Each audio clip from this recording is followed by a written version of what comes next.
In 1960, the most aggressive invasive aquatic plant in North America had already arrived in the United States. Two scientists, Robert D. Blackburn and Lyle Weldon, were the first to discover it in the Snapper Creek Canal.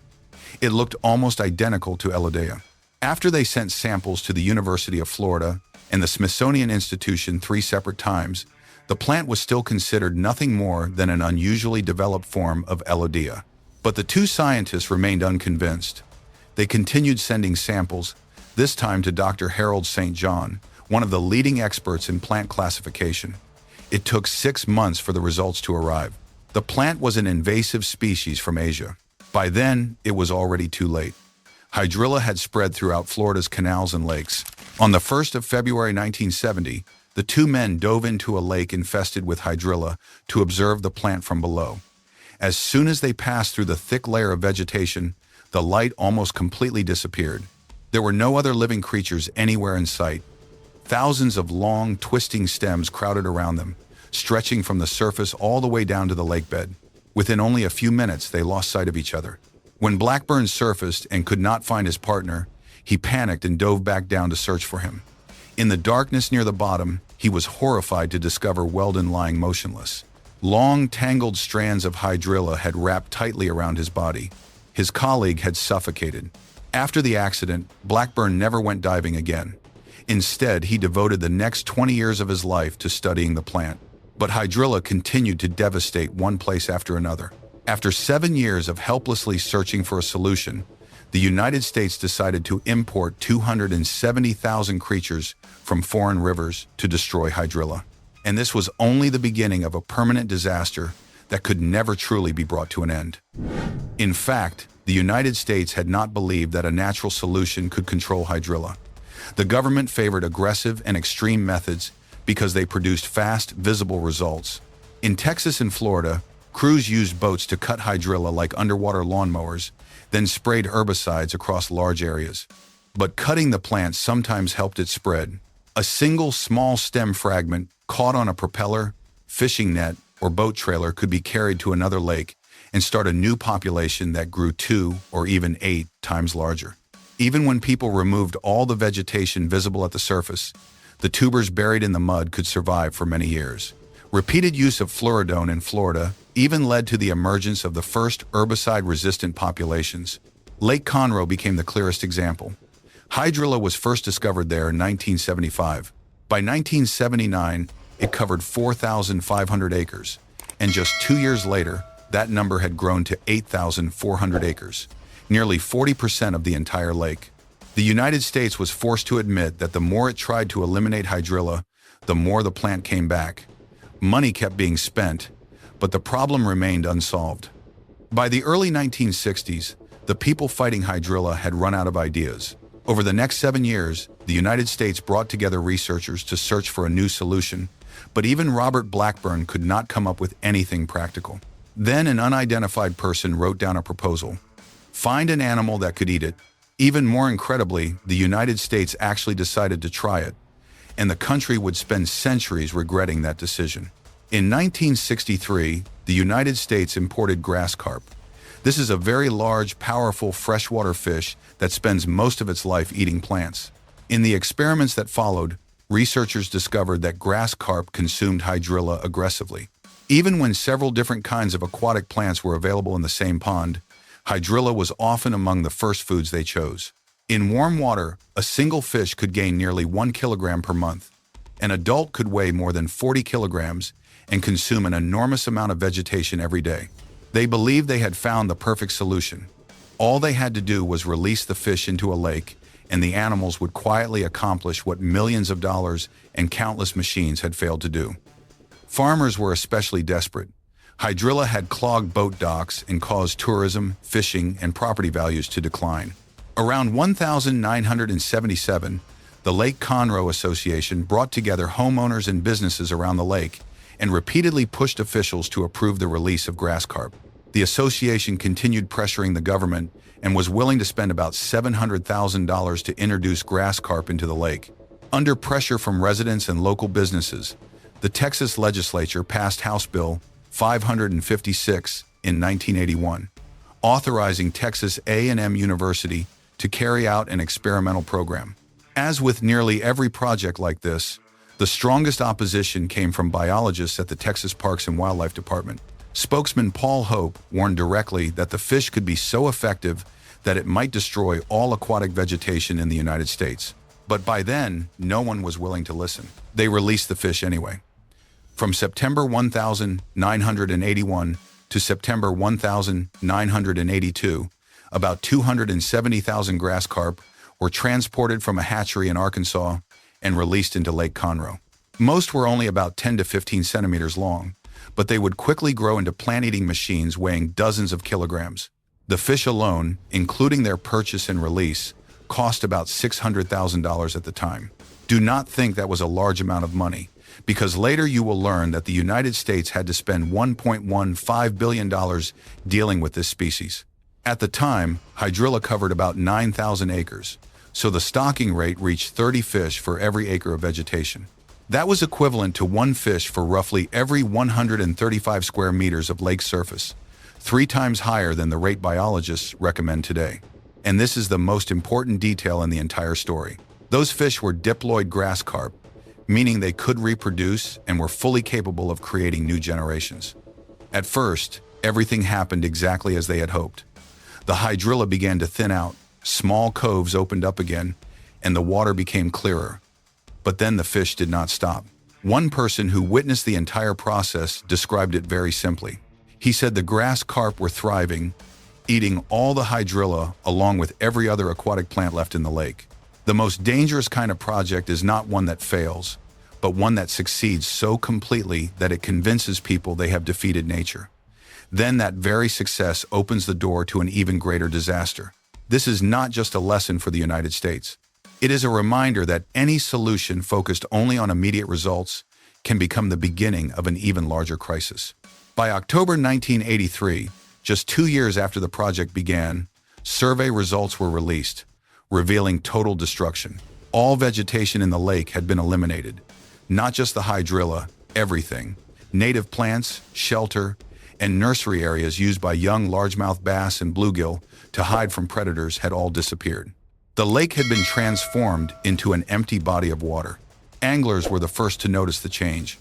Lake Conroe had once been famous for its thick beds of vegetation where bass could ambush prey close to shore. In a short period of time, the fish were forced to leave the shallow water and move towards submerged tree stumps, steep banks, and offshore structures. The fish were still in the lake, but finding and catching them became far more difficult. The surface looked cleaner, and boats could move around more easily, but beneath the water, the lake had lost most of its most important habitat. Without roots and stems to hold the sediment in place, the water became more easily stirred up, and the lake's water clarity was recorded as having declined by about 40%. But it was already too late. Grass carp can live for 15 to 20 years. There was no way to reverse the situation. The lake became quiet in a way no one had wanted. Ecologists call this low biological productivity. The engine of a healthy lake depends on plants turning sunlight into life. But that engine had been shut down. Lake Conroe remained almost entirely without aquatic vegetation for more than a decade. If the problem had remained limited to Lake Conroe, the grass carp disaster might never have become a permanent threat in the United States. But by then, it had grown far beyond a single lake. All it took was one flood, a canal connecting 2 lakes, or people accidentally or deliberately moving the fish. An entire group could escape into a river and continue spreading. Unlike machines or chemicals, no one can order a fish to stop eating, and no one can force it to remain in one place. Grass carp eventually entered the Mississippi River system and began moving toward the Great Lakes. That is right, the most important freshwater lake system in the United States. The Great Lakes region alone generates about $13 billion in economic value each year through fishing, tourism, boating, and the livelihoods of millions of people living along the lakes. That fear gradually became reality. Grass carp had already appeared in the Great Lakes Basin by the 1980s. In 2015, scientists discovered fertilized eggs in the Sandusky River for the first time, confirming that the fish were reproducing in the wild. In 2017, reproduction was confirmed in the Maumee River, and by 2024, the Huron River had been identified as a third spawning location. In 2025 alone, control teams captured 206 grass carp. However, nearly 71% of the fish removed were still fertile diploids capable of reproducing, and the teams completed only 37.8% of their annual removal target. This showed that the battle was still far from over. Fortunately, there is still no clear evidence that the grass carp population in the Great Lakes is rapidly expanding. They cannot afford to let their guard down. About 60 kilometers from Lake Michigan, the U.S. Army Corps of Engineers is operating a system of 4 underwater electric barriers. Electrodes placed along the bottom of the canal create an electric field strong enough to make fish convulse, lose their sense of direction, and turn back, while cargo vessels continue passing overhead. However, electricity alone is not enough.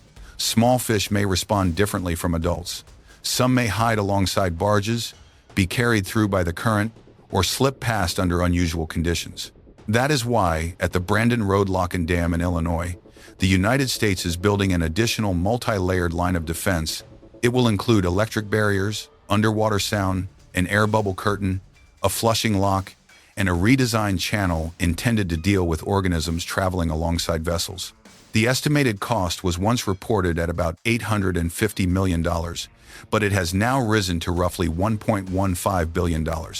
The first phase of construction alone has secured $274 million in federal funding and $114 million from the states. In April 2026, another contract worth $113.8 million was awarded, and that covers only the permanent infrastructure. In 2026, more than $72 million was allocated to another 45 projects focused on capturing fish, monitoring, research, and protecting the Great Lakes. Now look back at Texas. The strangest part of this story is not that the experiment failed, but that 20 years later, they deliberately tried it again in the very same lake. You heard that correctly. And this time, it worked. How can releasing grass carp into Lake Conroe be legal today when the same species is considered public enemy number 1 in the Mississippi River system? The answer comes down to a single word, and it is also the reason this story has a second chapter. The fish-damaging rivers are diploid grass carp. The fish released today to control invasive plants are triploid grass carp, and the way they are created is truly unusual. At a hatchery, biologists take fertilized grass carp eggs and expose them to a sudden shock of heat, cold, or extremely high pressure at the exact moment when the cells are dividing. The shock forces each egg to retain an extra set of chromosomes. 2 sets become 3. A fish with 3 sets of chromosomes is essentially sterile. It still eats hydrilla just as aggressively as before, but it simply cannot reproduce. It cannot escape into a river and establish a new population. The diploid fish released in 1981 could reproduce for generations. Triploid grass carp are a biologically engineered dead end, an appetite with no future. That single difference gave Lake Conroe a second chance. By the mid-1990s, the original grass carp were finally beginning to die off. According to Mark Webb, by around 1995, Lake Conroe basically had no vegetation left. By then, enough grass carp had died that we began to see some hydrilla returning. The invasive plant was coming back, but this time, the response was different. Instead of relying on one uncontrolled weapon, lake managers combined several methods at once. They applied selective herbicides at specific locations, carried out a native plant restoration program, and beginning in 2004, released carefully calculated numbers of triploid grass carp. This was integrated management, no longer an extreme solution. Anglers had good reason to fear that history might repeat itself. One resident explained, "Fishing groups were concerned because of what had happened in the past. They had already watched grass carp remove all the vegetation from Lake Conroe." But he explained that this time, many things were different. A native plant community had already been established, the lake had a richer ecosystem, and the number of fish released was only a small fraction of the previous total. This time, they did not turn the lake into a lifeless body of water. They created balance.